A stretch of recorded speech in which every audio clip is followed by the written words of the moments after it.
Excretion होने का, excretion आपका क्या होगा, जो मैं आपसे बात कर रहा था वेस्ट मटेरियल्स के अलावा मैंने कहा जो एक्सेसिव मटेरियल्स हैं, टॉक्सिक और हार्मफुल हैं, उनको भी एक्सक्रिएट करना, उनको भी बॉडी से बाहर फेंकना, ये प्रोसेस आपकी क्या कहलाएगी, एक्सक्रिएशन। जो मैं आपसे एग्जांपल दे रहा था, अल्टीमेटली आपकी फूड चेन आप देखेंगे कहाँ टिकती है, प्लांट्स पे आती है। चाहे आप डायरेक्ट प्लांट्स पे जा रहे हो, मैंने कहा हार्बीवोरस हो और कार्निवोरस होगा भैया, तो कार्निवोरस भी तुमने ध्यान नहीं दिया। अगर मान चले कोई शेर किसी खरगोश को खा रहा है, बिल्कुल सिंपल हिंदी, तो खरगोश भी तो अल्टीमेटली काय से बना हुआ है, प्लांट खा के, यानी प्लांट्स के जो भी नाइट्रोजनस प्रोडक्ट हैं वो कहीं ना कहीं खरगोश की बॉडी में होंगे और उसके बाद वो अपर चेन या ऊपर वाले सिस्टम में जाएंगे। तो यहाँ पर जो मैं बात कर रहा था, जो नाइट्रोजनस वेस्ट आपके बनेंगे, नाइट्रोजन के तमाम सारे कंपाउंड, फॉर एग्जांपल नाइट्रोजन का सबसे फेमस कंपाउंड आता है जो बॉडी मिलता है, होता है आपका यूरिया। समझ मेरी बात आ रही है? ये वह बॉडी आपकी जो है यूरिक एसिड और यूरिया अपने तौर पे बनाती है, यानी जब सेल की तमाम सारी मेटाबॉलिक एक्टिविटीज़ होती हैं उनमें। और यूरिक एसिड आपको कहाँ ध्यान जाएगी, एक बार हम चर्चा कर रहे थे, आपने ध्यान दिया हो, कई बार जो है एक गठिया का नाम सुना है कभी? गठिया भाई सुना है, जॉइंट्स में पेन। मैंने कहा कोई नहीं हो, ये क्या नाम कहता है, कलाई में, ये आपके कोहनी में, कंधे में, घुटनों में, अक्सर मम्मी दादी नानी को हम बता दें इस टाइप कोई पेन से रिलेटेड प्रॉब्लम आती है। सर्दियों में स्पेशली आप देखना जॉइंट स्वेलिंग होने लगती है। ये जो आपकी बीमारी हम कहते हैं मोटे तौर पे हिंदी में किस नाम से आनी आती है, कहीं भी आप देखेंगे बताएगा गठिया है। Other names are, scientific names are arthritis. Arthritis हम कहते हैं जनरली कम यूज़ करते हैं, अपन गाँव की भाषा में क्या यूज़ करते। ऑर्थराइटिस आप देखेंगे वो आपको मेडिकल में मिलेगा, यानी कि दुकानदार से, डॉक्टर से या केमिस्ट से बात करेंगे तो बताएगा ये ऑर्थराइटिस में काम में आता है। आर्थराइटिस में जो आपके हम कहते हैं ये जॉइंट सॉरी होंगे, उनमें आप हमेशा देखेंगे पेशेंट जो भी होगा उसको डॉक्टर कहता है यूरिक एसिड की जांच कराएं। और यूरिक एसिड की जांच कराने के अलावा आपसे कहेगा कि आप जो है, बोले भैया आपको गठिया है, आपको आर्थराइटिस की समस्या है, तो आप दालें कम से कम खाएं। अब दालें कम से कम क्यों खाएं? क्योंकि ध्यान दिया, दाल किसका सोर्स होती है, कार्बोहाइड्रेट, फैट, प्रोटीन, किसका सोर्स होती है दालें? जो मैंने कहा एक 6th क्लास से पढ़ रहे हो, कौन सी चीज़ कहाँ मिलती है? दालें प्रोटीन का सोर्स होती हैं। और प्रोटीन ध्यान देखना कैसे कंपाउंड होते हैं, नाइट्रोजनस कंपाउंड होते हैं। अगर आप कहीं भी कोई भी दाल खा रहे हैं, मतलब you are taking the protein, जो आपकी बॉडी में जाके मेटाबॉलिक एक्टिविटीज़ में ब्रेक होंगी, प्रोटीन्स का इस्तेमाल भी होगा और जो नाइट्रोजनस बाई प्रोडक्ट बनेंगे उनमें क्या आएगा, यूरिक एसिड। नॉर्मल आपकी किडनी क्या काम कर रही होती है, इस यूरिक एसिड को कहीं ना कहीं बाहर एक्सक्रिएट कर रही होती है। अगर किडनी का फंक्शन गड़बड़ है या बॉडी में यूरिक एसिड ज़्यादा बन रही है, तो आप देखेंगे ये यूरिक एसिड जॉइंट्स में जमा होना शुरू होता है। और जॉइंट्स में जैसे ही जमा होगा तो इसलिए जॉइंट्स में स्वेलिंग और जो करता दर्द, ये दोनों चीज़ों की प्रॉब्लम आना शुरू होगी। जी गैप नहीं, गैप से इसका लेना देना नहीं, गैप एक अलग चीज़ है। ये हम उसकी बात करें जहाँ जॉइंट्स में स्वेलिंग होगी, नहीं वो अलग अलग बीमारियाँ हैं, उनके लिए अपने मेडिकल में आना पड़ेगा। ये तुमने गलत चीज़ पूछी। एक बीमारी की चर्चा कर सकते हैं जो अपने से रिलेटेड है, और जो खाएगा मतलब कौन सा नाम, आर्थराइटिस, ठीक है ना। और आर्थराइटिस में इसलिए तो ध्यान दिया, अक्सर पेपर में और टीवी में विज्ञापन देखते रहते हो, डॉक्टर आर्थो तेल, सब दुनिया भर के जो हम कहते हैं तेल फ्लेल सब आते हैं, दुनिया भर के आर्थराइटिस के सबसे ज़्यादा मरीज पाए जाते हैं भारत में, फैक्ट है। घर में पूछोगे तो आपको भी हम कहते हैं दादी नानी सब एक आध दो इसके मरीज निकल ही आएंगे। अब जो मैं अगली बात कर रहा था, मैंने कहा जो यूरिक एसिड है इसको भी आपको बाहर निकालना है, टॉक्सिक है। वेस्ट के अलावा मैंने कहा क्या है, टॉक्सिक कंपाउंड भी है। इसके अलावा जो एक्सेसिव की बात कर रहे थे, एक्सेसिव की बात करता हूँ, क्या आपने ध्यान दिया, जैसे आपको कुछ भी हम कहते हैं सर्दी जुकाम बुखार कुछ भी होता है लाइट, और आप कोई मेडिसिन लेते हैं, क्या आपने ध्यान दिया, मेडिसिन फिक्स क्वांटिटी में आती है 500 mg। अब कोई भी बीमार आदमी क्या उसको 500 mg की ज़रूरत होगी, भाई अपनी बीमारी के अकॉर्डिंग हो सकता है उसको मान लो 325 mg उसमें से लगे, हो सकता है कि जो 450 mg लगे। एक स्टैंडर्ड क्वांटिटी के अकॉर्डिंग आप टेबलेट कितनी हो जाती है, 500 mg।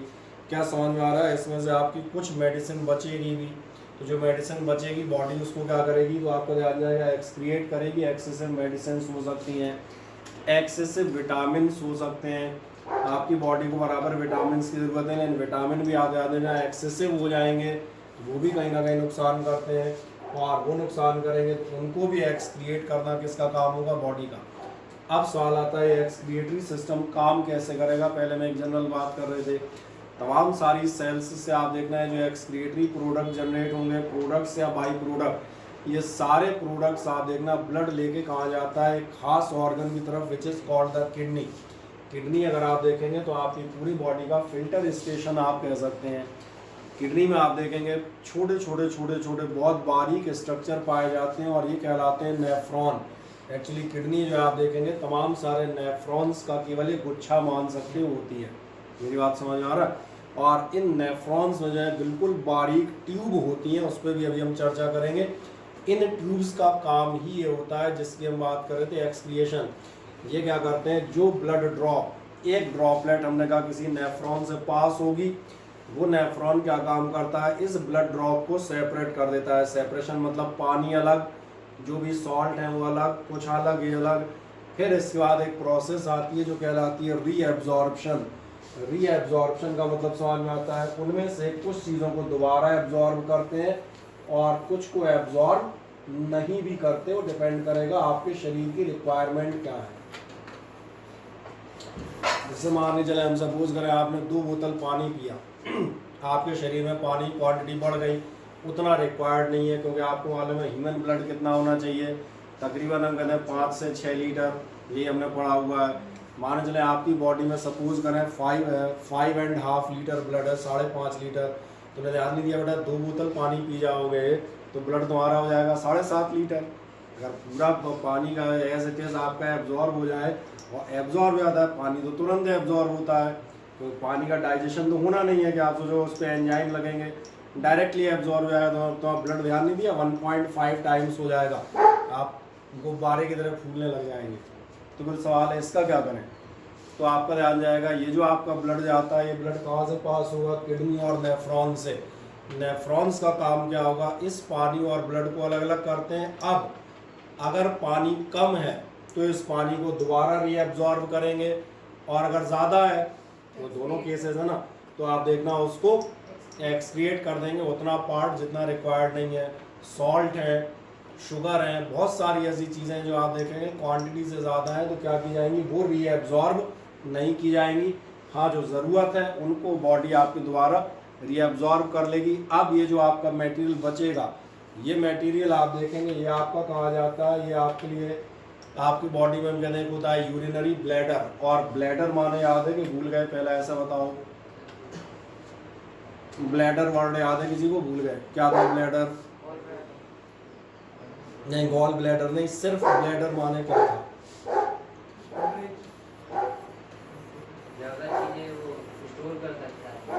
ब्लैडर आपसे कहा जाता था कि इलास्टिक टाइप बैग, जैसे आप याद दिलाते थे फुटबॉल में ब्लैडर होता है। ब्लैडर का मतलब ये जो कैसा हो, इलास्टिक, इलास्टिक मतलब समझ में आ रहा है साइज के अकॉर्डिंग बढ़ सके या छोटा हो सके, दैट्स वाई गॉल ब्लैडर। आपका जो स्टमक होता है ये भी कैसा होता है, ब्लैडर टाइप होता है। ब्लैडर मतलब तुम शादी में गए हुए हो और दोनों हाथों से लगे हुए हो, तो मतलब समझ लो उसकी साइज़ बढ़नी भी चाहिए, सही है ना। तो मैंने कहा ये ऐसे आप देखेंगे आपकी बॉडी में क्या होगा, यूरिनरी ब्लैडर होगा। ये जो आपकी यूरिन है, यूरिन मतलब ये जो आपके सारे वेस्ट मटेरियल्स हैं विद वाटर लिक्विड फॉर्म, ये धीरे धीरे आप देखेंगे ड्रॉप दर ड्रॉप उस यूरिनरी ब्लैडर में बराबर डिपॉजिट होते जाएंगे। जब इनका प्रेशर हाई हो जाएगा and that means sufficient quantity of urine is stored in that, तो फिर उसके बाद उन्हें रिलीज कर दिया जाएगा, एक्सक्रिएट कर दिया जाएगा। तो एक रफ मैंने कहा एक्सक्रिएशन का मीनिंग समझ में आता है या ना? आए तो हम एक्सक्रिएशन में यहीं कहीं से स्टार्ट करेंगे। एक्सक्रिएशन में आप देखेंगे तो ये बताएगा the mode of excretion is different in different organism, अलग अलग ऑर्गेनिज्म से अलग होगा। जैसे यूनिसेल्युलर जो आपके ऑब्जेक्ट्स हैं, यूनिसेल्युलर ऑर्गेनिज्म कौन से होंगे? अमीबा। बढ़िया नाम लिया है आपने। क्या अमीबा को एक्सक्रिएशन के लिए किसी सिस्टम की ज़रूरत है? नहीं, क्योंकि आपको याद होगा अमीबा को न्यूट्रिशन के लिए भी सिस्टम नहीं चाहिए था। अमीबा क्या काम करता था, एनगल्फेस द फूड, और एक प्रोसेस कहलाती थी फैगोसाइटोसिस। सिमिलरली आप देखेंगे इसका एक्सक्रिएशन भी डायरेक्ट होगा, जो भी वेस्ट प्रोडक्ट हैं डायरेक्ट डिफ्यूजन से ये आपकी बॉडी से, और बॉडी नहीं, उसकी बॉडी में बॉडी कहाँ होती है, बी होती है बस, बॉडी तो होती ही नहीं है, नहीं सही कह रहा हूँ ना, सिंगल सेल वाला है बेचारा। तो मैंने कहा अपने आप डिफ्यूजन से बाहर हो जाएंगे। सिस्टम की ज़रूरत किसे पड़ेगी? हमें, क्योंकि हमारे सारे सेल, फिर याद दिलाएं, एनवायरनमेंट के डायरेक्ट टच में नहीं है, इसलिए सारे सेल अपना एक्सक्रिएशन एनवायरनमेंट में कर पाएँ ये कहीं से भी कहीं तक संभव नहीं हो पाएगा। तो जब आप जाएंगे तो क्या कहता है, डिफरेंट ऑर्गेनिज्म, बहुत सारे unicellular organism remove these waste by simple diffusion. बहुत सारे जो यूनिसेलुलर है वो क्या करेंगे, सिंपल डिफ्यूजन से आपका बाहर करते आएंगे। कहाँ से? From the body surface into the surrounding water, या आपने कहा वाटर के बजाय एयर हो सकती है, जो भी मीडियम हो। जबकि complex multi cellular organism, complex multi cellular माने हम अपनी और एनिमल्स की बात कर रहे हैं, समझ में आ रहा होगा। इनको क्या चाहिए पड़ेगा? दे यूज स्पेशलाइज्ड ऑर्गन्स। यही मैं आपसे कह रहा था, हमें और आपको एक सिस्टम की ज़रूरत पड़ जाएगी, और जब ज़रूरत पड़ जाएगी तो the organs that are involved in this process, वो सारे ऑर्गन्स जो इस प्रोसेस में आपके शामिल हैं, वो सब कुल मिला के क्या बनाएंगे आपके लिए? These were known as the excretory system.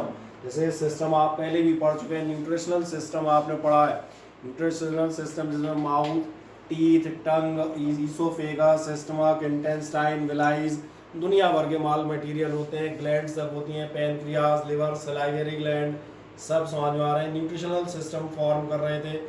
अभी लास्ट टर्न में हम लोग ट्रांसपोर्टेशन सिस्टम पढ़ रहे थे। ट्रांसपोर्टेशन सिस्टम में भी बहुत सारे पार्ट थे, हार्ट थे, आर्टरीज थी, वेन्स थी, आर्ट्रियोल्स और वेन्यूल्स थे, आपकी कैपिलरी थी, सब होंगे ना। ब्लड में भी आपसे कहा था सीरम होगा, प्लाज्मा होगा, फाइब्रिनोजेन होगा, प्लेटलेट्स होंगे, एरिथ्रोसाइट्स होंगी। एरिथ्रोसाइट क्या होती थी यार? आरबीसी, बढ़िया। उनमें भी हीमोग्लोबिन होगा, मतलब बहुत सारे माल मटेरियल लगेंगे, तब जाके आपका ट्रांसपोर्टेशन सक्सेसफुल है। अब हम जाते हैं ह्यूमन एक्सक्रिएटरी सिस्टम डायरेक्टली। क्या क्या होगा ध्यान देखें। It includes a pair of kidneys, यही बात कर रहे थे, दोनों तरफ आपके यहाँ क्या होंगी, बॉडी में 2 किडनीज होंगी, और इन शॉर्ट मैंने कहा था किडनी में आपके नेफ्रॉन होंगे, क्योंकि इसमें कुछ ज़्यादा होता ही नहीं है। तो क्या होगा, आ पेयर ऑफ यूरेटर्स, और क्या होंगे, यूरिनरी ब्लैडर। अब आप पूछेंगे यूरेटर क्या है? यूरेटर ये होगा कि जो आपकी किडनी से, जैसे मान चले ये किडनी और ये ब्लैडर, अब यहाँ से आप देखना जो ये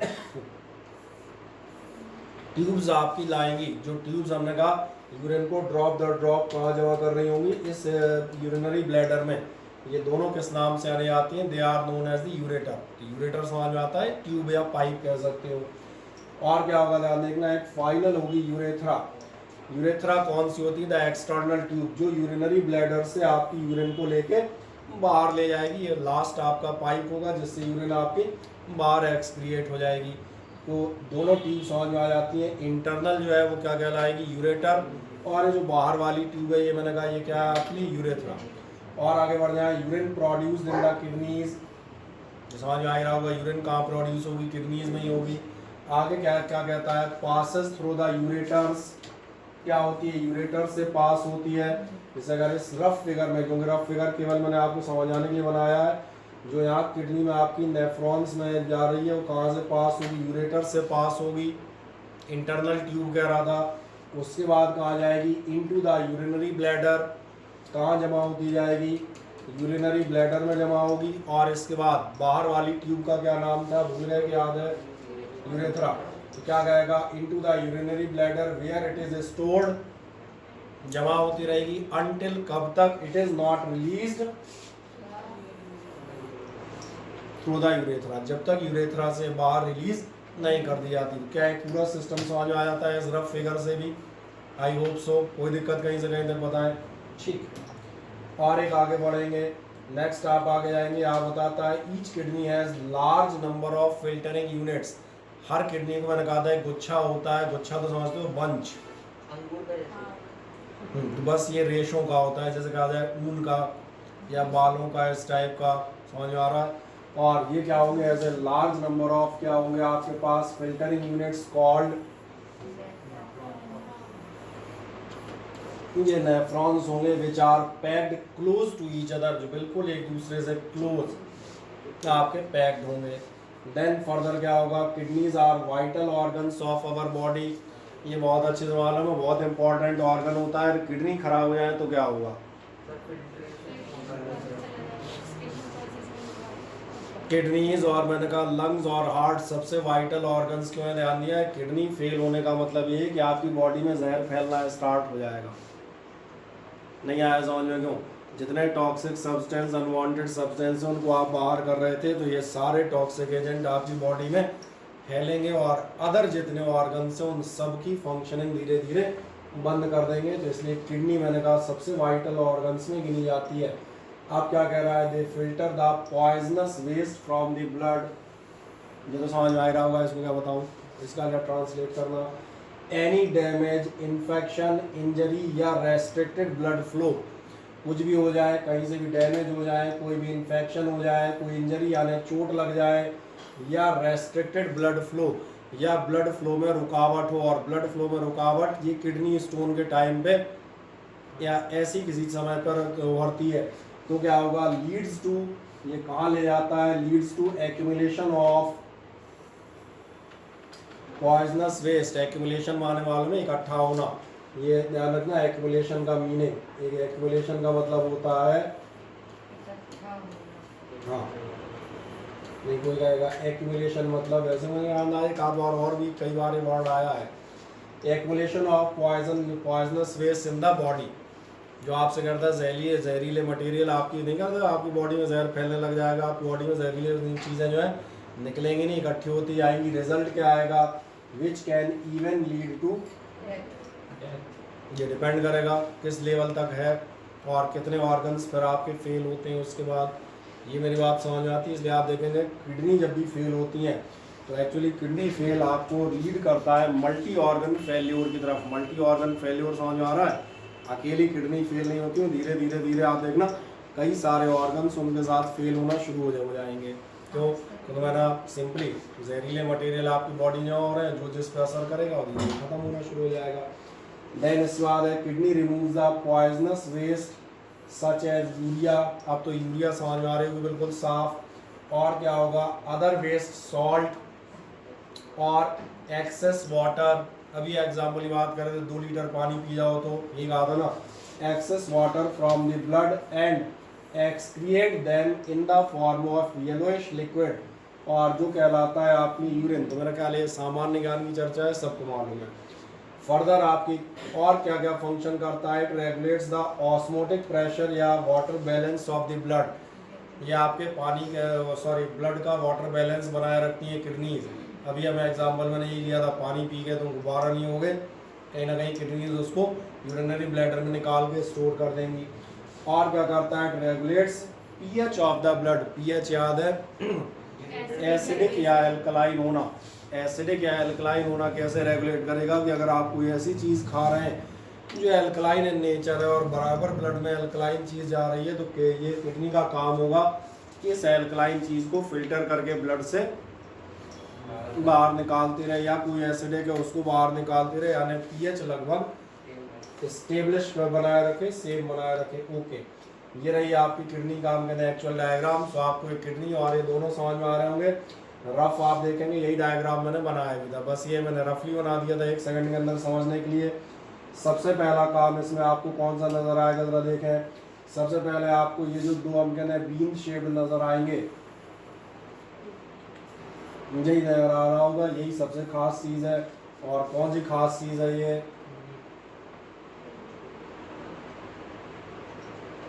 आपकी लेफ्ट और राइट किडनीज है। तब में वैसे अंदाज लग गया होगा यार इस फिगर में किडनी कहाँ होंगी, तो खुद ही दिख जाता है। देन इसके बाद आप जाएंगे जो किडनीज हैं, इसके बाद आपका ध्यान जाएगा इनमें ऑर्टा, ये आर्टरीज लेके जा रहे हैं ब्लड, और ये वेन्स। आर्टरीज और वेन्स क्यों कनेक्ट है ध्यान जा रहा है? एक किडनीज के पास ब्लड लेके जाएगा और दूसरा किडनीज से ब्लड कलेक्ट करके वापस, तो बीच में फिल्ट्रेशन भी होगा, तो एक तरफ से आएगा भी, फिल्टर होगा, और दूसरी तरफ से जाएगा भी। आर्टरी और वेन की पहचान आप देखना, रेड और ब्लू कलर दिख रहे होंगे। रेड कलर में कौन होता है? आर्टरीज, या कहा जाए ऑक्सीजनेटेड ब्लड, और ब्लू कलर में हम किसे शो करते हैं? तो आप वेन्स, या कहा जाए डीऑक्सीजनेटेड ब्लड को आप शो करते हैं। तो आपने ऐसे वीना कीवा दिखाई है मेन, जो आपके ये दोनों नाम लास्ट टर्न से याद ही होंगे। अब ध्यान देखें, इसके बाद यहाँ से जो आपकी ट्यूब आ रही है दिख रही है, ये वाली ट्यूब, हम कौन सी ट्यूब की बात कर रहे हैं? ये जो आपकी किडनी से नीचे ट्यूब आएंगी, आपसे ज़्यादा ये जो किडनी से ट्यूब आती है, यही पढ़ रहे थे। आपकी यूरिन कहाँ बनती है? किडनी में, नेफ्रॉन्स में बनेगी, इस यूरेटर से होती हुई। और चूँकि दो किडनीज हैं तो दोनों तरफ से आएगी, इसलिए मत पूछना इधर से कि उधर से, दोनों पैरेलल में वर्क करती हैं। ये आपकी आएगी, हो गए आपके दोनों यूरेटर। कहाँ स्टोर होगी? तो ये स्टोरेज ब्लैडर भी नज़र आ रहा होगा। ये आपका कौन सा ब्लैडर है? यूरिनरी ब्लैडर, आप सही कह रहे हैं। और इस यूरिनरी ब्लैडर के बाद जो आपकी ट्यूब जा रही है, जो ट्यूब कहाँ ले जाएगी आप देखेंगे, ये एक्सक्रिएटरी पार्ट्स में लेके जाएगी बाहर। ये आपका लास्ट कहलाएगा यूरेथ्रा। इसलिए मैंने कहा किडनीज में कोई बहुत ज़्यादा बड़ा सिस्टम नहीं है, गिने चुने 3 नाम है जो वैसे याद हो जाते हैं, किडनी, यूरेटर, यूरिनरी ब्लैडर और लास्ट यूरेथ्रा। और ये किडनी बनी काय की होगी? काय की बनी थी? नेफ्रॉन की, याद रहेगा। वो आपकी फिल्टरिंग यूनिट कहलाती है, सिंगल बाल सभी की। आ जाए इसके बाद आप एक नाम याद रखेंगे, छोटी सी डेफिनेशन, और वो क्या याद रखेंगे? Osmo regulation.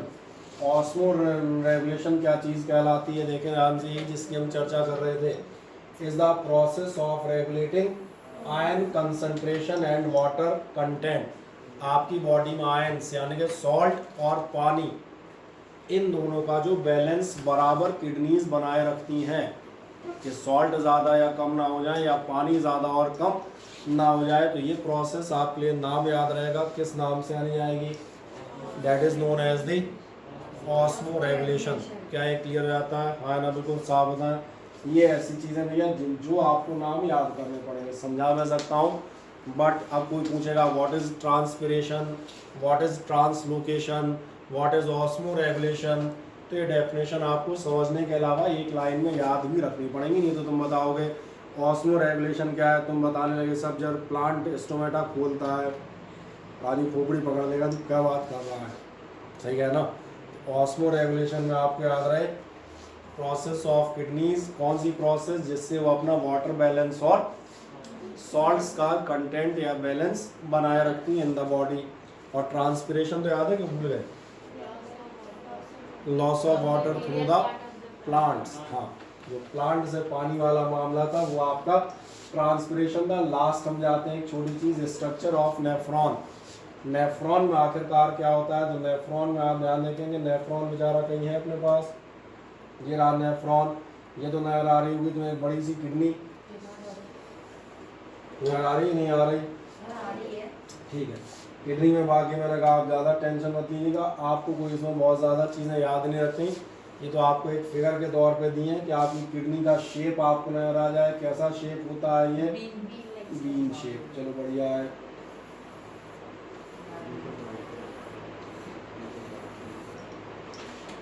बाकी इसमें आप देखेंगे पिरामिड टाइप स्ट्रक्चर बने रहेंगे, अलग अलग पार्ट इसके अलग अलग नामों से जाने जाते हैं। आप जानना चाहें तो जान सकते हैं, नहीं याद करना चाहें तो नहीं कर सकते, क्योंकि उसमें आपके यहाँ किडनी के डिटेल्स आपके सिलेबस में बहुत ज़्यादा नहीं है, ये मैंने स्पष्ट किया। बाकी फिगर इसलिए डाला है कि एक आध चीज़ आप याद रख सकते हैं, जैसे ये कॉर्टेक्स कहलाता है आपका, ये जो नीचे वाला पार्ट होता है, ये आपके रेनल कैप्सूल कहलाता है। ये जो बाहर का आपका कैप्सूल, हर किडनी ध्यान देखना आपको एक कवर्ड उसमें मिलेगी, अंदर तो नेफ्रॉन है। नेफ्रॉन मतलब मैंने कहा बिल्कुल पतले पतले बाल से भी पतले पाइप्स, जिनको आप माइक्रोस्कोप, हाँ कैपिलरी ट्यूब्स टाइप, वो जब माइक्रोस्कोप से देखोगे तब वो भी दिखेंगे। बाकी पूरी की पूरी किडनी आपने आएगा कैप्सूल टाइप स्ट्रक्चर में बंद होती है। और एक कैप्सूल किस नाम से आता है? ये कहलाता है रेनल कैप्सूल। देन मेडुला, ये जो सेंट्रल पार्ट है ये कहलाता है आपके लिए मेडुला। तो एक आध दो नाम याद रख सकते हो, बाकी जो बायोलॉजी लेगा वो आराम से पढ़ लेगा। किडनी से जो पाइपलाइन बाहर आती है वो पाइपलाइन का नाम बस याद रखिएगा, वो नाम क्या होता है? वो नाम है आपका यूरेटर। और यूरेटर किससे किसको कनेक्ट करता है मुझे ज़रा बताओ? किडनी को कनेक्ट करता है यूरिनरी ब्लैडर से, सही कह रहे हैं। यहाँ से जो भी यूरिन हम कहते हैं इकट्ठी होगी वो धीरे धीरे ड्रॉप दर ड्रॉप आगे ब्लैडर में स्टोर होती रहेगी। बढ़िया, इसको ज़रूर आप एक बार देख लें, ये आपका डायग्राम आता है जो आपको शीट देंगे उसमें भी होंगी। दूसरा मैंने कहा चूँकि आप लोग हम कहते हैं अलग अलग तरीके से पढ़ चुके हैं, तो आप वैसे तो लास्ट ईयर से बताते थे, आपके डायग्राम अच्छा लग सकता है, आपके डायग्राम अच्छा नहीं लग सकता, डजेंट मैटर। आपको अच्छा लग रहा है आप इसको बनाइएगा, नहीं लगता नेट पे 1 मिनट में सर्च करना नेफ्रॉन इमेजेस, 50 इमेज निकल आएंगी, जो तुम्हें बेहतर लग रही हो, जो तुम्हें जल्दी समझ में आए। हर आदमी की अपनी चॉइस से आप उसके अकॉर्डिंग बना सकते हैं। बस क्या मत लेना, अल्टीमेट बहुत ज़्यादा डिटेल्ड हो वो मत लेना, और एक ऐसी मत लेना जिसमें कुछ नहीं लिखा हो, एक ही चीज़ लिखी हो नेफ्रॉन, वो भी अटपटा लगेगा, मुझे कुछ है ही नहीं, वो दिखा ही नहीं।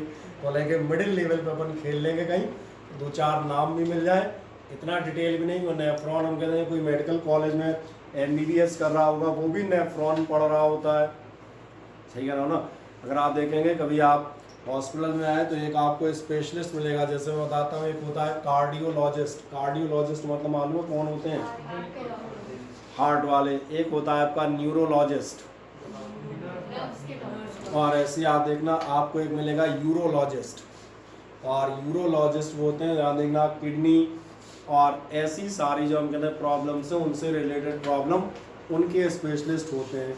समझ में आ रहा होगा? जो यूरोलॉजिस्ट है जो MS कर रहा होगा उसने भी इसको पढ़ा होगा, लेकिन अपने को उसके बराबर नहीं पढ़ना।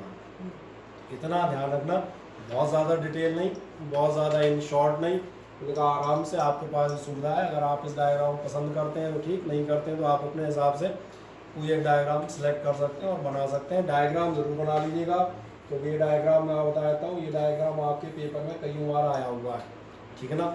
मोटे तौर पे मैं डायग्राम में एक आध चीज़ दिखा देता हूँ, ध्यान से देखें। यहाँ जो सबसे पहला पार्ट है, मैं इस डायग्राम की शुरुआत की बात बताऊंगा। सबसे मेन ये डायग्राम की शुरुआत होगी, आप ध्यान देखना, यहाँ पे आपका एक कप टाइप स्ट्रक्चर बनता है, और एक कप काय के लिए जो समझ में आ रहा होगा, ये कप क्या काम करता है, ये कप इसलिए बनता है क्योंकि जो ब्लड ड्रॉप आ रही है उसको कलेक्ट करने के लिए, समझ में आ रहा है। नेफ्रॉन की कहानी यहाँ से शुरू होती है, और ये किस नाम से आने आता है, जिसका नाम याद रखिएगा, ये कहलाता है बोमेन्स कैप्सूल। बोमेन्स कैप्सूल या कप, दिख रहा है कप सरीखा ऐसा।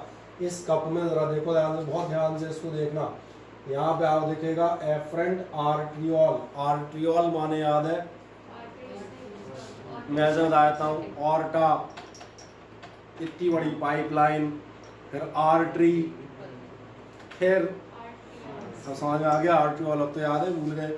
तो आप देखें किडनी के नेफ्रॉन को कौन पहुंच रहा होगा, आर्ट्रियोल या आर्टरी पहुंचेगी, वे अपन आर्टरी कह देते हैं।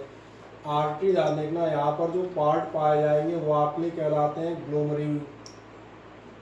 अब इसके बाद इस कप का नाम याद रखिएगा, यहाँ से आपका ब्लड धीरे धीरे होते हैं, एरो तुम्हें भी दिख रहे होंगे, मैं एरो डार्क कर देता हूँ। अब ये ब्लड आप देखेंगे इस नेफ्रॉन के अंदर, इस पाइप के अंदर चलना चालू हो जाएगा। तो 2-3 नाम ये ज़रूर लिखेंगे, आर्ट्रियोल, और क्या लिखेंगे, ग्लोमरुलस और बोमेन्स कैप्सूल। ओके, इसके बाद मजे से आप चलते आएंगे लिम्ब। लिम्ब माने मालूम है,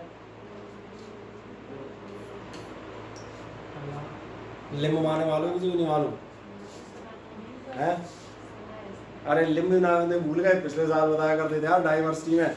अपन लोग जो है 4 लिम्ब एनिमल हैं, 4 भुजा वाले एनिमल, 4 लिम्ब और बैक लिम्ब, तुम्हें याद नहीं है? चाहे हम हो, चाहे जानवर हो, और चाहे बर्ड्स हो, सबकी चार पैर होते हैं। ये बात अलग है, हमने अपने पैर क्या किए, 2 ज़मीन से ऊपर उठा लिए, तो हम अपने आप को स्टैंडर्ड समझ के अपने पैर नहीं गिनते, हाथ गिनते हैं, पैर ही। अच्छा, अपने से भी ज़्यादा एडवांस बर्ड्स हैं। बर्ड्स ने क्या किया, ध्यान जा रहा है, उनके 2 पैर थे, उन्होंने 2 ऊपर उठाए, और ऊपर उठाने के बाद उन्होंने ध्यान दिया, उनको काय में कन्वर्ट कर लिया, पंख में, फेदर्स में। ये मेरी बात समझ में आती है? बाकी सारे देखेंगे कितने लिम्स होते हैं, देयर आर 4 लिम्स, और इन्हें आप कह सकते हैं 4 भुजाएं हिंदी में सिंपली। क्या है मेरी बात समझ में आती है? इतनी हिंदी में कमजोर रखना, क्योंकि भुजाएं भी नहीं आती, लिम्ब भी नहीं आता। मैं क्या करूँगा, कुछ मत कर, तू शांति से कर, तू सिर्फ फीस जमा करता रहे, बस दैट्स ऑल। ये दिख रहा होगा डिसेंडिंग लिम्ब है, डिसेंडिंग लिम्ब। डिसेंडिंग माने मालूम है, असेंडिंग डिसेंडिंग, ये भी भूल गए। असेंडिंग ऊपर चढ़ोगे, डिसेंडिंग नीचे उतरोगे, तो ये ब्लड आपका जो ड्रॉप घुसी है, ब्लड नहीं घुसेगा, ड्रॉप ही घुसेगी। ये आप देखना डिसेंडिंग लिम्ब, फिर आप ध्यान देखना असेंडिंग लिम्ब अभी नहीं पढ़ रहा है, अभी डिसेंडिंग में रहना, ये आपका जाएगा। अब जैसे ये नाम आप छोड़ सकते हैं साइंटिस्ट के नाम पे, लूप ऑफ हेनली, लूप दिख रहा होगा तो साइंटिस्ट के नाम पर रखा है लूप ऑफ हेनली, वो एक बार तुम छोड़ दो कोई दिक्कत नहीं, ठीक है ना। मैंने कहा कुछ डिटेल बता देता हूँ, एक आध दो छोड़ सकते हैं। अब देख रहा होगा ये ब्लड, अब इसके बाद कहाँ जाएगा, आप टर्न होके ऊपर जा रहा होगा, और ऊपर जाएगा तो इसका नाम आप क्या रखेंगे,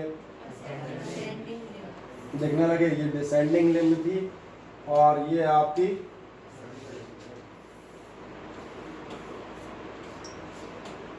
दिख रहा है साफ साफ बाल को, जरा ऑनलाइन वालों ने चेक कराना है कि भाग गए भैया। तो चले ज्योति, समझ में आ रहा है कि बाहर हो गया, ज्योति जाके बोल रही है सुनाई तुझे दी ना, ठीक है। और अंश सिंगर बताए, ये दोनों चीजें समझ में आती हैं, हाँ ना, समझ में आ रही है, बढ़िया। असेंडिंग लिम्ब में चलते आओ, अब तुम ऊपर चले जाओ चले जाओ चले जाओ चले जाओ, अब कहाँ जाओगे, यहाँ से फिर टर्न होंगे, यहाँ से घूम फिर के मैंने कहा ये फिर आप इधर आएंगे, ठीक है। अब ये जो नाम है इनको आप चाहे तो छोड़ सकते हैं, इसमें मैंने कहा इनको आप छोड़ सकते हैं, कोई दिक्कत नहीं। यहाँ से ध्यान देना, सीधे सीधे जाओगे, अब यहाँ पर होगी कलेक्टिंग डक्ट, कलेक्टिंग डक्ट ध्यान देखना, इस पार्ट में आपका क्या होता है, फिल्ट्रेशन लगभग पूरा हो जाता है, रीएब्जॉर्प्शन चालू हो जाता है। जो काम की चीज़ें होंगी उसे अपन दोबारा एब्जॉर्ब करेंगे, जो फालतू हैं वो आप देखना, ये जो डक्ट्स हैं दिख रही है डक्ट, इनसे बाहर जाना शुरू हो जाएंगी।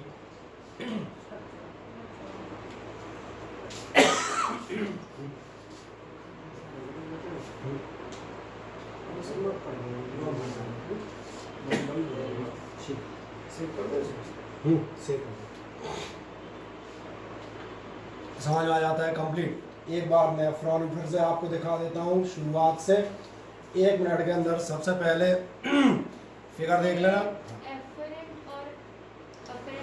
एफरेंट और एफरेंट, एक आने वाला एक जाने वाला, सही है। सबसे पहले तो ध्यान देखें, सबसे पहला नेफ्रॉन का पार्ट आपके पास क्या होगा, वोमेन्स कैप्सूल, आर्ट्रियोल्स होंगे आने वाले जाने वाले, जो ब्लड लाएंगे ले आएंगे, ये उनकी कहानी हो गई, ये समझ में आ रहा है। अब इसके बाद चलें, यहाँ से आपका स्टार्ट होगी कहानी, ये आपकी कौन सी भुजा होगी, डिसेंडिंग लिम्ब, वैसे समझ में आ रहा होगा, नीचे उतरता जाएगा आपका, छोड़ो लूप ऑफ हेनली, याद रहे तो लिख देना, नहीं याद रहे तो भूल जाना, लेकिन ये तो याद रहेगा, असेंडिंग लिम्ब, असेंडिंग लिम्ब चले जाओगे। अब तीसरे राउंड में वापस आओगे, और यहाँ तक आपका फिल्ट्रेशन पूरा हो गया, बस यहाँ बता देंगे कलेक्टिंग डक्ट, दैट्स ऑल। मैंने कहा नेफ्रॉन में कोई ऐसे बहुत में पहाड़ देने जो ने 3 पार्ट दिखाने, मेरे हिसाब से तो एक वोमेन्स कैप्सूल, एक तुम एफरेंट ही भूल जाओ तो तुम आर्ट्रियोल्स लिख देना, arterioles, women capsule, ascending limb, descending limb, और एक कलेक्टिंग डक्ट, खत्म। और 1, 2 और 3 हो गया। अब इस फिगर में कोई डाउट, और एक मजेदार बात है, यही कहानी आपको कहीं भी बता देंगे तो हम कहाँ पर थे, शायद यही कहीं थे, स्ट्रक्चर ऑफ नेफ्रॉन, पिछला शीट है, पिछला जो स्लाइड दिखा रहे थे याद रहेगी। आ जाओ, क्या कह रहा है, each kidney is made up of, अब तो तुम्हें वैसे ही मिलता रहना चाहिए, किडनी आपकी लार्ज नंबर ऑफ है फिल्ट्रेशन यूनिट से बनी होगी। ये फिल्ट्रेशन यूनिट किस नाम से जानी जाती है, इनका मेन नाम याद रखना नेफ्रॉन, या फिर इनका दूसरा नाम है यूरेनी फेरस ट्यूब्यूल्स, यूरेनी फेरस ट्यूब्यूल्स, यानी कि ऐसी ट्यूब जो यूरिन का बनाने का काम करती हैं। तो ये नाम की कोई ज़रूरत नहीं है, आपका काम नेफ्रॉन से चल जाएगा मज़े से। देन क्या कह रहा है, these are considered as functional unit of kidney, kidney मतलब किडनी तो केवल ब्लॉक है इन सब का इकट्ठा, जैसे लड़कियों की भाषा में बात कर देते हैं जूड़ा, जूड़ा क्या होता है भाई, बालों का कलेक्शन, दैट्स ऑल।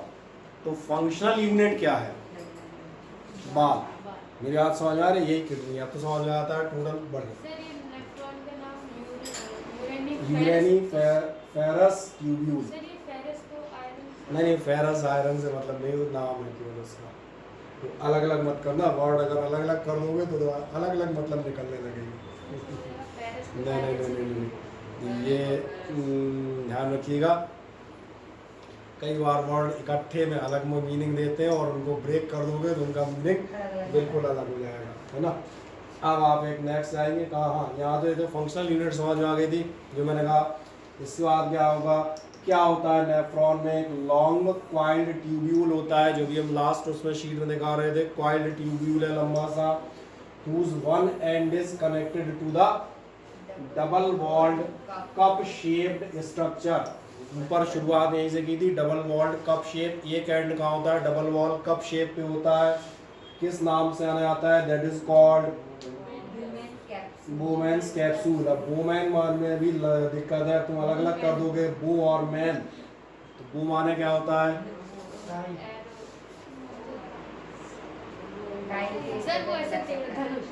धनुष होता है भैया, बोमैन माने। टाई कब से होने लगी,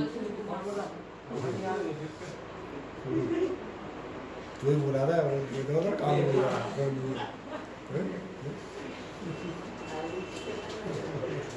बो माने याद आ जाता है, बो एंड एरो। अब याद आ जाएंगे तो मैंने कहा ऐसा मत कर देना, वुमेन्स कैप्सूल बोले धनुर्धारियों का कैप्सूल।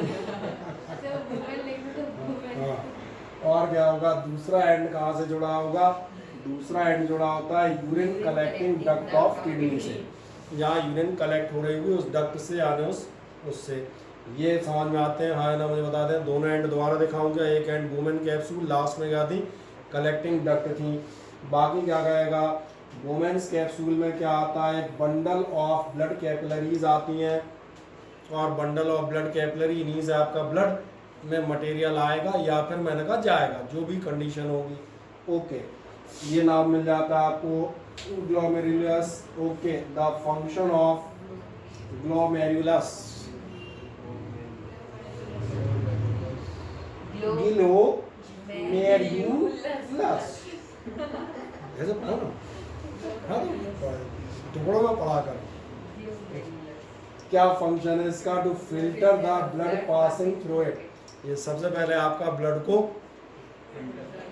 फिल्टर कर देगा। ट्यूबुलर पार्ट का क्या फंक्शन है, ट्यूबुलर, ये जो तीन ट्यूब गई थी असेंडिंग डिसेंडिंग लिम्ब, इनका काम क्या है, to allow the selective reabsorption. Selective reabsorption मतलब समझ में आ रहा है, मतलब दोबारा से एब्जॉर्ब करेंगे, लेकिन ये नहीं कि जो निकला है सब फिर एब्जॉर्ब कर लिया, तो इतना सब किए गाएंगे। सिलेक्टिव, सिलेक्टिव याद है लास्ट ईयर हम एक सिलेक्टिवली परमिएबल बात करते थे। जब भी कोई सेल मेम्ब्रेन या प्लाज्मा मेम्ब्रेन है, सिलेक्टिवली परमिएबल होती है। परमिएबल होती है नहीं कि चाहे जो घुसा चला आएगा, सिलेक्टिवली मतलब कुछ चीज़ें आएंगी और कुछ नहीं भी आएंगी। That is selected by the cell membrane और द प्लाज्मा मेम्ब्रेन। बिल्कुल साफ समझ में आ रहा होगा कैसा रीअब्जॉर्प्शन होगा, सिलेक्टिव रीअब्जॉर्प्शन। तो अब तो ये समझ में आता है किसका होगा, तो खुद ही दिख रहा होगा, यूजफुल सब्सटेंस का। तो और क्या, टॉक्सिक थोड़ी रीअब्जॉर्ब करने लग जाओगे। कुछ और समझाने की जरूरत हो तो मुझे बताएं। बस अब ये आपकी टोटल हम कहते हैं पूरी समराइज्ड आपकी प्रोसेस हो गई। प्रोसेस एक बार फिर आप देख सकते हैं, तीसरी बार मैं समझाता हूँ, बार बार इसलिए मैं रखता हूँ, एक बार फिगर से, एक बार थ्योरी में और एक बार ऐसे, 3 बार हमें समझाने का और आपको समझने का अवसर मिल जाएगा। 3 बार से ज़्यादा समझना मत, क्योंकि मेरा नाम ही त्रिवेदी है, तो 3 बार में निपटा लूँगा। हाँ, कोई कहेगा 4 बार मैंने करना है, उसकी ब्लड हैविंग मेटाबॉलिक वेस्ट। आपका ब्लड जिसमें मेटाबॉलिक वेस्ट थे वो ध्यान जाएगा किडनी यानी कि नेफ्रॉन तक आएगा। नेफ्रॉन कहाँ से आएगा, ध्यान देखना, एफरेंट आर्ट्रियोल से आएगा। जो भी आर्टरी कैपिलरी वाली आर्टरी आ रही उसी से आएगा ना। अब ये कहाँ जाएगा आपका, ग्लोमेरुलस, इसमें आएगा। ब्लड वेसल्स का बंच था, फिल्टर का काम कर रहे थे, याद आ गया। अब उनसे होता हुआ कहाँ इकट्ठा होगा, ये जिस कप में इकट्ठा होगा, कप या प्याला, वो कप या प्याला क्या कहलाएगा, वुमेन्स कैप्सूल। दोबारा दिखाने की जरूरत हो तो 1 सेकंड में फिर से दिखा देंगे। ये रहा, यही है आर्ट्रियोल्स आई, ये आपका गुच्छा है, हम कहते हैं किसका, ब्लड वेसल्स का। और ये आपका जो बना रखा है मैंने, ये आपका क्या है, वुमेन्स कैप्सूल। ओके, देन इसके बाद आप जाएंगे अगले स्टेप में। अब कुछ नहीं होना है, अब नेफ्रॉन में आप टहलेंगे मजे से।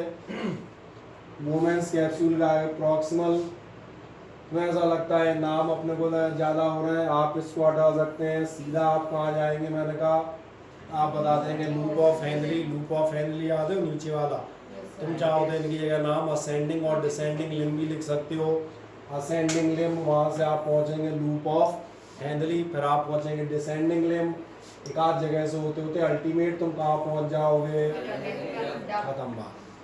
अब कलेक्टिंग डक्ट से जहाँ यूरिन आपकी एक नेफ्रॉन से कलेक्ट हुई, अब ये कहाँ जाएगी, यानी इंटरनल पाइपलाइन यानी कि यूरेटर में, और यूरेटर से जाके जमा होगी यूरिनरी ब्लैडर में, और ब्लैडर में जब जमा हो जाएगी तब उसके बाद यूरेथ्रा से बाहर जाएगी। तो मैंने कहा तीसरी चौथी बार ये हम तीसरी चौथी बार इस वर्ड का इस्तेमाल कर रहे हैं। तो देखें बाकी सिस्टम कहाँ गया, इधर कलेक्टिंग डक्ट से आप पहुँचते हैं यूरेटर यानी पाइपलाइन से होते हुए आप स्टोरेज वाली जगह पहुंचेंगे यानी यूरिनरी ब्लैडर, और last urethra and urine excreted out that salt. क्या है आपको समझ में आता है, हाँ या ना। अब क्या प्रोसेस होती है फॉर्मेशन ऑफ यूरिन, ये आपसे पूछा जाता है। ये एक बहुत प्यारा क्वेश्चन है जो आपके यहाँ कई बार आता है, और इसको ऐसा कर देता हूँ। ये आपसे पूछा जाता है how the urine is formed in the body, और describe the formation of urine. तो मेरा अंदाजा मैं तुम्हें सही से बताऊँ, मैं प्रोसेस में 3 बार समझा चुका हूँ, मेरी बात समझ में आ रही है ना। How the urine is form, तो अभी अभी हमने इसको ऑलरेडी डिस्कस कर लिया है, ये मैं आपको एश्योर करता हूँ। देख लें ध्यान से, क्या कहेगा, the nitrogenous waste such as urea and uric acid, और जितने नाम आने होते हैं मैं एक मिनट पहले उनके रेलिवेंट ढंग से डिस्कस कर देता हूँ। किसी को याद आता है यूरिक एसिड मैंने कहाँ बताई थी, अभी आज ही बताइए 2 मिनट पहले। यूरिक एसिड में कहा था ऑर्थराइटिस जिनको होता है उनके यूरिक एसिड जमा होने लगती है। यूरिक एसिड का रिलेशन होता है नाइट्रोजनस वेस्ट से, यानी आप दाल खाएंगे, ऐसा कुछ खाएंगे नहीं, इनके पास कुछ नहीं, खतरनाक आएगी, सुन आएगी तो गुदगुदा भी और गुदगुदा।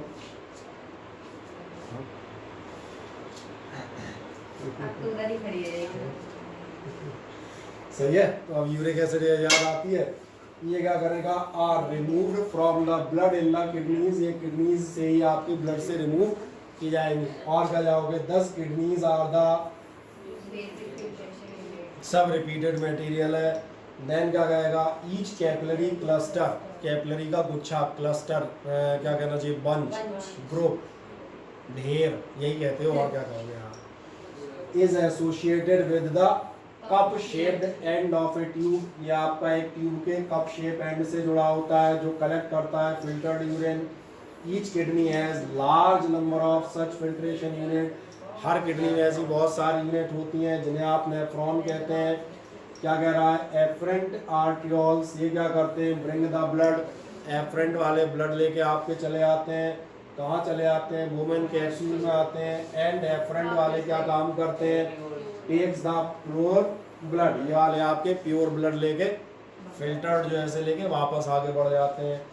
फिल्ट्रेट हैविंग, जो फिल्ट्रेट होगा, फिल्ट्रेट में समझ ना बचा हुआ छना हुआ माल होता है, तो उसमें क्या होती है, मेनली यूरिया होंगे, यूरिक एसिड होंगे, और मूव्स थ्रू द, ये ट्यूब्यूल से आगे चले आएंगे यूरेटर होते हुए। तो मुझे मेन ध्यान दिया, कहानी था पढ़ा चुका हूँ, उसी चीज़ को आपको एक बार दोबारा लिखना है। रीअब्जॉर्प्शन के लिए बता देते हैं, रीअब्जॉर्प्शन मैंने एग्जाम्पल से विद पानी और इन सब चीज़ों का एग्जाम्पल दिया था। फिल्ट्रेशन होगा, फिल्ट्रेशन के बाद जिस चीज़ की आपको ज़रूरत है तो रीअब्जॉर्ब हो जाएगी, क्योंकि जब ब्लड का फिल्ट्रेशन होगा अलग अलग पार्ट, तो विटामिन भी निकल आएंगे, पानी भी निकलेगा, एक्स्ट्रा मेडिसिन भी निकलेगी। एक्स्ट्रा मेडिसिन को हटा देंगे, विटामिन को वापस ले लेंगे। भाई समझ आ रहा है, तो ये होगा रीअब्जॉर्प्शन। और इसलिए हमने इसमें एक वर्ड यूज़ किया था अभी थोड़ी देर पहले, मैंने कहा था सिलेक्टिव रीअब्जॉर्प्शन। रीअब्जॉर्प्शन कैसा होता है, सिलेक्टिव, छांट के।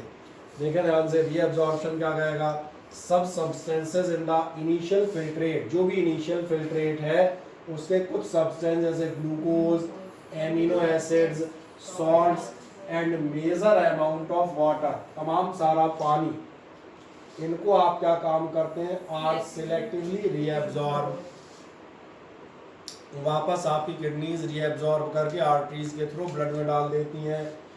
और क्या कहेगा, this depends on how much excess water is there in the body. ये किस बात पे डिपेंड करेगा, बॉडी में कितना ज़्यादा पानी है। अगर ज़्यादा होगा तो कम एब्जॉर्ब करोगे, और ऑलरेडी कम होगा तो पूरे ही एब्जॉर्ब कर लेगी किडनी के, आपका पानी बना रहे बचा रहे, कोई इसमें डाउट। और क्या कहेगा, excess water there is in the body and काय पे डिपेंड करता है, how much of dissolved waste is there to be excreted, कितना वेस्ट आपको एक्सक्रिएट करना है, उस बेसिस पे आपका रीअब्जॉर्प्शन होगा। जितना आपको वेस्ट हटाना होगा उतना आप हटाएंगे। फाइनली द रिमेनिंग फिल्ट्रेट जो है आपका वो कहाँ जाएगा, goes to the collecting duct, smaller ducts combine together to form a large collecting duct. अब डक्ट से क्या होगा, सेक्रेशन, सेक्रेशन माने आते धीरे धीरे आगे रिसेगा, तो क्या कहेगा, secretion of water and salt from blood capillaries into the tubular part of nephron. जो आपकी कैपिलरीज होती हैं उनसे धीरे धीरे ब्लड क्या होता है, रिश्ता हुआ कहाँ आता है, वही ब्लड कैपिलरीज, और इनमें यूरिन फॉर्म होती है दोनों किडनीज में। एंटर से लॉन्ग ट्यूब जो आपकी किडनी से कनेक्ट होती है और किसको कनेक्ट करती है, ये नाम मालूम है, यूरेटर कहलाती है। फिर final urine is stored in the urinary bladder, यहाँ पर स्टोर होती रहती है until the pressure of the expanded bladder leads to pass out through the urethra, जब तक कि आपका यूरेथ्रा से पास आउट नहीं कर दी जाएगी तब तक। अब कोई डाउट कोई शंका हो तो आप पूछ सकते हैं, मुझे बाकी इसमें ऐसा कुछ नज़र आ नहीं रहा है ना। एक बार आप इसको पढ़ सकते हैं मजे से, तो आपका काम द एंड अप हो जाएगा। लास्ट हम बात कर लेते हैं artificial kidney. Artificial kidney actually कहलाती है डायलिसिस। डायलिसिस का आपने नाम सुना हो सकता है। आर्टिफिशियल किडनी क्या होती है, जैसे किसी मरीज की आप देखना किडनी फेल हो, हमारे यहाँ में फेल्ड की बात कर रहा हूँ जनरली, तो आप देखेंगे किडनी ट्रांसप्लांट होता है। अच्छा एक मज़ेदार बात है, किडनी अगर मान लें काम करना बंद कर दें तो ऐसा थोड़ी है किडनी आज अपनी फेल हुई है बोले काम ला दें बाजार से जल्दी से नट बोल्ट खोलो और लगा के दूसरी कस दो, गाड़ी का कार्बोरेटर थोड़ी है भाई। तो मैंने कहा अगर आपको ध्यान जाएगा किडनी लोग डोनेट करते हैं, और किडनी कौन डोनेट करेगा, तो एक मज़ेदार बात है किसी भी आदमी को किसी दूसरे किडनी नहीं लगाएगा, ब्लड ग्रुप और बहुत सारी चीज़ें मिल रही होती हैं एक्चुअली। इसलिए कभी भी आप देखेंगे ऑलमोस्ट किडनी डोनेटर 99.9% केसेस में वो होता है जो ब्लड रिलेटेड। ब्लड रिलेटेड मतलब भाई होगा, पिता होगा, बेटा होगा, यानी एक ही फैमिली से। और एक फैमिली क्यों, एक शरीर का डीएनए, एक शरीर के ऑर्गन्स की बनावट, तो किडनी मैच कर जाएगी, अदरवाइज मैच नहीं करती। सबसे बड़ी दिक्कत यही आती है किडनी मैच करना, ये सबसे बड़ी ट्रबल होती है। समझ मेरी बात आ गई। जब मैचिंग की बात कर रहे थे, अब अगली चीज़ पे आते हैं, इतने ड्यूरेशन में तुम उस पेशेंट का क्या करोगे, क्योंकि अपनी बॉडी में तो टॉक्सिक वेस्ट जहर तो बराबर बन रहा है ना, तो रुकेगा नहीं। नहीं, एक खराब हो गई तो काम चलता रहता है। जो अपन बात कर रहे हैं ट्रांसप्लांट, जो तभी लगता है जब दोनों खराब हो गई होंगी। तो ध्यान नहीं दिया, जो किडनी डोनेट करेगा वो एक पे ही चलता है, और जो दी जाती है वो भी एक पे ही चलता है। तो एक पे अपन चल सकते हैं, एक पे चलने में कोई दिक्कत नहीं है। प्रॉब्लम कहाँ शुरू होती है, यहाँ दोनों में दिक्कत, वर्क नहीं कर रही हो, मैंने कहा और चलो मैं कहता हूँ खराब नहीं हो गई, टेम्परेरी काम करना किसी कारण से बंद कर जाए, उतने टाइम के लिए आप देखना अगर आपकी किडनी वर्क करना बंद कर रही है सुबह से लेकर शाम तक, तो आपकी पूरी बॉडी में स्वेलिंग आ जाएगी, खाल लाल हो जाएगी, आंखें बाहर निकल आएंगी। रीज़न नहीं समझ में आ रहा, सारे पॉइजनस वेस्ट आपकी बॉडी में से मजे ले रहे हैं। हाँ तो और क्या। अब मैंने कहा ऐसी कंडीशन में हम क्या करते हैं, ऐसी कंडीशन में पेशेंट को रखा जाता है डायलिसिस। डायलिसिस कहलाती है artificial kidney.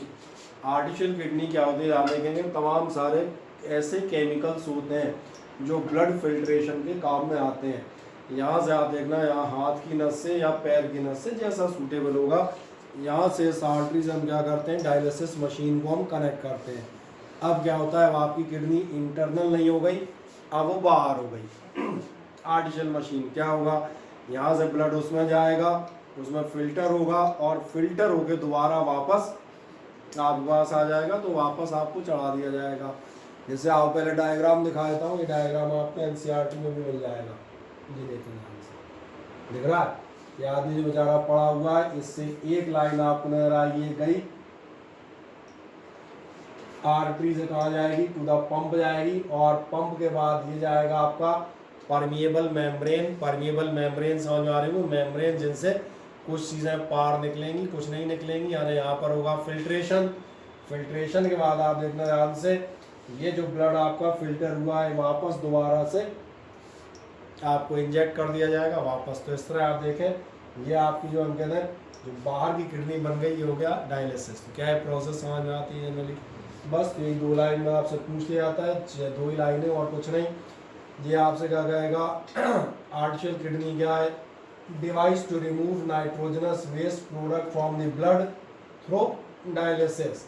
In case of kidney failure an artificial kidney can be used. आप आर्टिफिशियल किडनी का इस्तेमाल कर सकते हैं, बस ये याद रखना, इसका इस्तेमाल करके चल फिर नहीं सकते। एक आध समझ में आया, अपन पीठ पे झोला टांग लेंगे पूरा, बोले ये क्या है, बोले किडनी, वो पड़े पड़े इस्तेमाल हुई। हाँ क्या कहता है, it is the process used in artificial kidney. ये कौन सी प्रोसेस है जो आपकी कहाँ इस्तेमाल होगी, आर्टिफिशियल किडनी में, to do the work of a non functional और डैमेज किडनी, जो किसी नॉन फंक्शन या डैमेज किडनी का काम कर रही होगी। क्या होगा, in the process blood of patient, जो आपके पेशेंट का ब्लड है, is allowed to pass through the long cellulose tubes. ये आप काहे से पास कराते हैं, लॉन्ग सेल्यूलोज ट्यूब से लेके जाते हैं, किसमें ले जाते हैं ना, टैंक कंटेनिंग है डायलाइजिंग सॉल्यूशन। ये सॉल्यूशन रहते हैं जिनसे आपके ब्लड को प्योरीफाई किया जाता है। क्या होंगे, सेम आयनिक कंसंट्रेशन एज प्लाज्मा, वे उसी टाइप के आयंस रखे जाते हैं जैसे ब्लड प्लाज्मा में मौजूद होते हैं। फिर क्या करेंगे, the waste substances diffusers out of blood, ये ब्लड से बाहर निकाले जाते हैं इनटू द टैंक, एक अलग टैंक में उसमें, और एंड द क्लीन्स्ड ब्लड, जो ब्लड क्लीन हो गया है, जैसे फिगर दिखाया था दोबारा, clean blood is returned back into the patient through a vein, वापस आप उसमें पेशेंट में डाल देते हैं। This process is known as the haemodialysis also. और हीमो वर्ड याद होगा, हीमो वर्ड जोड़ता है ब्लड से, समझ में आता है। तो आई होप सो ये आपका इस चैप्टर का द एंड हो जाता है। अब इसमें पूरे चैप्टर में कोई भयानक वाली समस्या हो तो उसका नाम मुझे बता दो।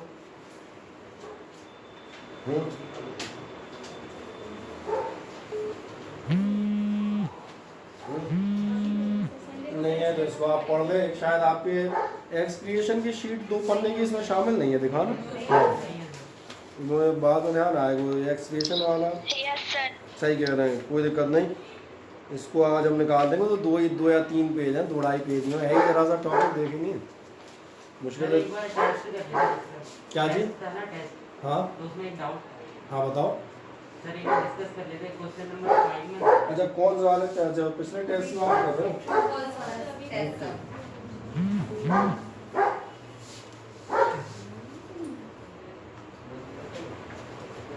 टेस्ट बड़े कम लोगों ने दिया था क्यों भाई, बाकी लोग क्या करते रहते हैं। अरे वाह, ऐसा ना भूलो यार, 2-4 दिन बाद क्लास आना भूल जाओगे, 6 क्लास आना भूल जाओ तो कोई नुकसान नहीं, फिर तुम फीस देना भूल जाओगे, बड़ी दिक्कत आएगी, है ना।